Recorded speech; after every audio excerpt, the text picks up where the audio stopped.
अभी पिछले दिनों इसराइल ने ईरान पर अटैक किया, सही है। ईरान ने उसके रिस्पांस में मास मेलर अटैक कर दिया। अब ये मास मेलर अटैक क्या है मैं तुम्हें बताता हूँ।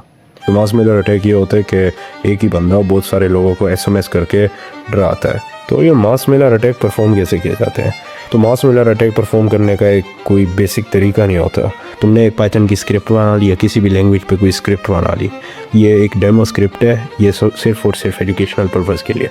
अगर तुम जेल जाओगे तो उसका जिम्मेदार मैं नहीं होऊंगा। सबसे पहले देखा जाए तो तुम्हारी स्क्रिप्ट बनती है। मैं तुम्हें स्क्रिप्ट दिखा रहा हूँ, ये तुम देख सकते हो स्क्रीन पे। जो एसएमएस सर्विस होती है वो तुम्हारा जो स्क्रिप्ट होती है उसको फॉरवर्ड करती है। वो एसएमएस सर्विस जाती है टेलीकॉम गेटवे। टेलीकॉम गेटवे क्या होते हैं? टेलीकॉम गेटवे पे जाते हैं तुम्हारा सर्विस प्रोवाइडर लेके उस एसएमएस को। वो समझ लो तुम एक पोस्ट ऑफिस की तरह है। उसके बाद जाएगा कैरियर पे, जैज़ कैश या फिर जोंग या फिर यूफोन। तेरे मोबाइल पर मैसेज आ गया,